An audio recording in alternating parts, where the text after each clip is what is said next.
If we're talking Scream 5, I gotta bring out the little father-son duo. Oh, what a good father teaching them how to stabby. Hey guys, thanks so much for clicking on another episode of Side Flick. My name is Chris. We've got so much movie news to discuss today. We've got an update on Scream 5, man. The Scream news just keeps it coming. I love it. We're also going to be talking about a new photo from the Batman that is leaked from the set since production has started back up. Oh, it's so nice to get those leaks again. Ant-Man 3 taking a wildly different direction. That and so much more, guys. So I'm going to need your opinions down below. How do you feel about all the topics that we discussed today? Are you sick of me talking Scream? Because I ain't never gonna stop. You're gonna have to Ghostface me and take me down garage door style. But also don't be forgetting to hit that like button, especially if you're enjoying all the movie news we discussed today. Alright, as tradition here on Side Flick, I like to start off every now and then with a smaller movie that's up and coming that I think sounds fascinating. And heck, this one's based off a comic book that's right behind me. Nemesis. Collider here has the exclusive that we're going to be getting a comic book adaptation of the graphic novel Nemesis by Warner Brothers from the same people who brought us Project Power. Now, why does good old Chris have Nemesis, owns this copy, has it behind them? Really great book. I highly recommend it. Well, one of the reasons I own this thing is because this movie was announced back in 2009, and that's when I thought we were going to get this movie, so I was trying to do my reading and be a good little boy. Just look how thin that is. Dune, why can't you be like that? And even though I read this book almost 10 years ago, damn, that just hit me right now, I still really remember the story because it was a hell of a run. The best way I can describe Nemesis and why I think it's going to turn out to be a really cool and fascinating movie to watch on the big screen is imagine a character like Batman who's a billionaire, has all the money in the world, is only human, but trained his body and mind to perfection and is evil. That is essentially what Nemesis is. This isn't following necessarily a hero or a superhero. It's Batman if he decided to use all his power and dedication for evil. It's very graphic, gory, and it's just a lot of fun to read. This is a Mark Millar book, and a lot of his movies have already turned live action, and I end up loving a lot of them, from Kick-Ass, which is one of my favorites, and then we have Kingsman Secret Service, that's another Mark Millar book, and now Nemesis was one of the ones that made sense to me that they would turn into a movie. I gotta admit though, the guys behind Project Power, while I did like Project Power visually, substance-wise, and the story that went on in the film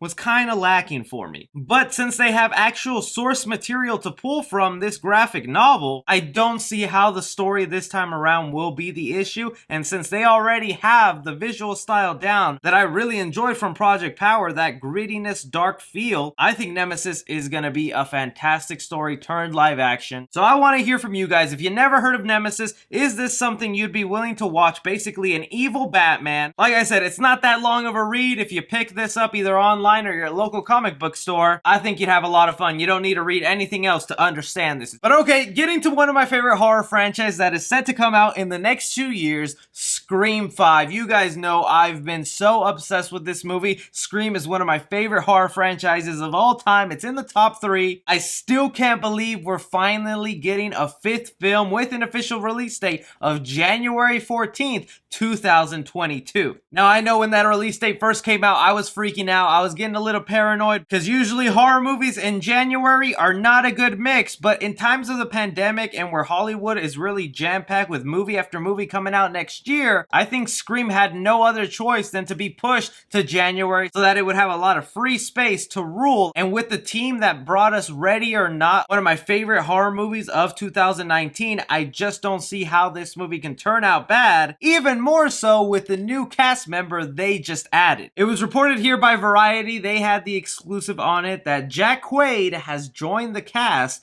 of Scream 5. Now, he might not seem all that familiar to you guys, but he's gonna look very familiar to a lot of you in a couple of days because he is one of the main stars of the Amazon series The Boys. He plays the main character on that. I watched season 1. I absolutely loved him, and I think he is a perfect addition to this cast that we already have. Melissa Barrera, Jenna Ortega, David Arquette, Courtney Cox, and now Jack Quaid. This is rounding up to be a talented cast, not just a bunch of nobodies. Neve Campbell, we are still waiting on you, but hopefully they're saving her for last. It's kind of crazy that they've taken so long for Neve Campbell to show up. But one thing I do want to mention, through doing some digging, we have have a prop department who makes a lot of Hollywood props for up and coming movies. This one in particular was talking about how they are preparing to make David Arquette's Sheriff Dewey badge for the film, even going so far as saying that production for this movie is set to begin October 1st of this year. One, that's not only awesome to know that Deputy Dewey is still Sheriff of Woodsboro, that also lets us know we are going to be going to Woodsboro, but also that the film is starting to shoot in October, so that could give us some leaked set photos, some pictures of the cast in character, in costume. On top of that, when Collider did their report on this new casting of Jack Quaid, in the article they go ahead and mention some character descriptions that kind of confirm what we've talked about in a previous video where I let you guys know what the character descriptions for these new people in Scream 5 are looking like. They mentioned that Melissa Barrera and Jenna Ortega are set to be sisters in this movie, so that would mean these two people are our Sarah and Teresa, our new main characters for Scream 5, and that Jack Quaid is most likely playing the boyfriend of the new lead character, Sarah, who they work together at Costco. That would make him, from the character descriptions, Ryan. If you guys remember in my video, I called him Ryan the Simp because he's described as basically being at the knees of his girlfriend and doing anything at her command. One thing I absolutely love from the Scream community when this guy was announced, I don't know what it is about his face,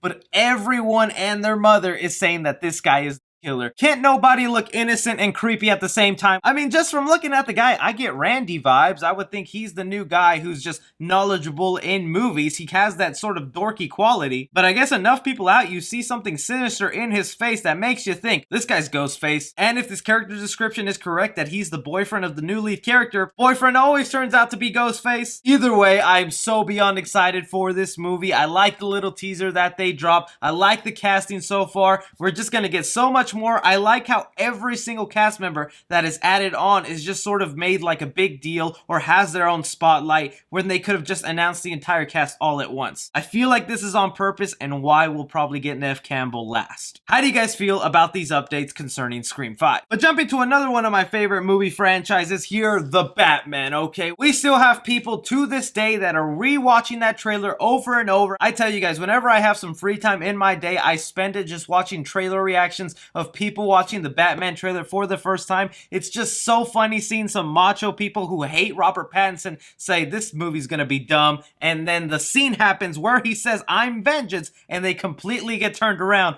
and are instantly Robert Pattinson fans. But aside from that, the pandemic has now gotten us to a place where movie studios, TV shows, all that kind of stuff are starting to gear production back up and begin normal work on the projects they were filming. And we know the Batman is one of these projects that has started up production, because not only did we get these behind the scene photos of multiple Batmobiles getting moved around to different sets to do some shooting, it's just so awesome to see these Batmobiles in public, but also we had an actor from the set of the Batman admit on Twitter, God, it feels good to be back on set. Now if you don't recognize this actor's name, he plays the current commissioner in the trailer for the Batman. Here's a shot of him, but it was only moments that that tweet was up, and then out of nowhere his account got deleted by Warner Brothers, because I guess that's a big no-no. You're not supposed to let the public know that they're start filming a movie during a pandemic. I feel so bad for this guy, because he's probably an actor who's just excited to be part of a Batman movie, was letting the world know, and Warner Brothers was like,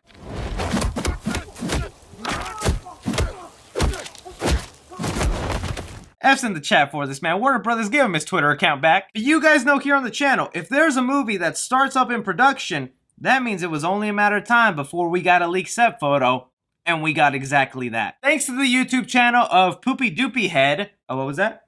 What?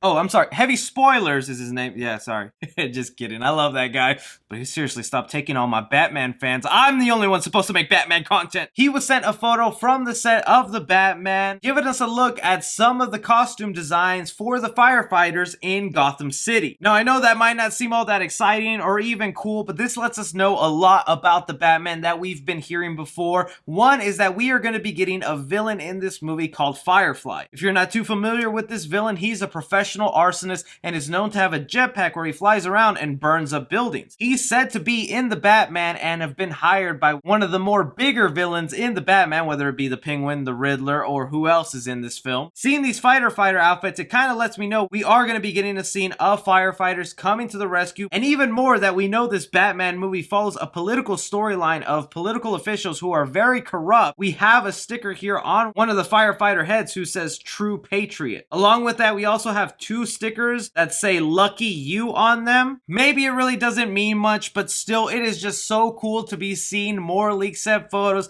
and just actual fire department outfits that say the word Gotham City on them. You know there's a ton of Batman collectors out there who would love to have this. I just can't wait to see more leak set photos from the set of the Batman now that they've officially started production. Thanks so much, Poopy Doopy Heavy Spoilers. You're the best. How do you guys feel about the Batman update and these leak set photos? Jumping into our next story, it's kind of just an excuse to introduce you guys to the latest pop I added to my collection, Ant-Man on top of Antony. I love this thing. We did have Peyton Reed recently give us an update on Ant-Man 3 and what fans can expect from the 3rd film in the MCU Ant-Man trilogy. And honestly, what the director says here gets me even more hyped for this Ant-Man film. This is exactly what he had to say about the 3rd film. We are working our way through the pandemic. There's some really exciting things in store, none of which, of course, I could speak to you about right now, as is the Marvel way. I think the 3rd Ant-Man movie is going to be much bigger, more sprawling movie than the first 2. It's going to have a very different visual template. Okay, so there's a lot to digest there. Not only are they talking about this 3rd Ant-Man movie being bigger in scale, probably having a lot more stakes to them, because the 2nd Ant-Man movie was a bit of a smaller story. It was just some arms dealers trying to get their hands on a weapon, and I was kind of expecting them to do exactly what they did with the Thor character by the 3rd movie, Ragnarok, where they completely changed things around and flip the tone on us. And that looks to be exactly what they're gonna do with Ant-Man's character for the 3rd movie. Just the director saying it there himself, that it's going to have a very different visual template, lets me know they're gonna Ragnarok Ant-Man. Who knows if they'll take the exact same approach that they did with Ragnarok, where they're just gonna throw so much color, add so much more humor, or maybe they'll do a different 180 and they'll take the Ant-Man movies and make them more serious, a lot more darker, because the Ant-Man films are pretty light, a lot of fun. There's rumors that this 3rd Ant-Man movie is gonna be used as a stepping stone to introduce some newer Marvel characters that they've acquired, whether that is the Young Avengers movie that they're setting up, sort of the Teen Titans for the Marvel universe, or setting up the Fantastic Four and their future solo movies. How do you guys feel about the director of Ant-Man 3 saying that the movie is going to take on a whole new look? But that is just all the movie news we have to discuss today. Let me know your guys' opinions down below on what movie news got you the most excited. What are you the most pumped for? What movie news do you want to see me talk about more? Do you like my Ant-Man pop with Antony, or are you a more fan of Scream and this little doll here? Anything and everything, you guys go ahead and leave me your thoughts down below. Don't forget to like and subscribe. Follow me on Twitter at 3C Film Review. As always, I'm Chris. Take care.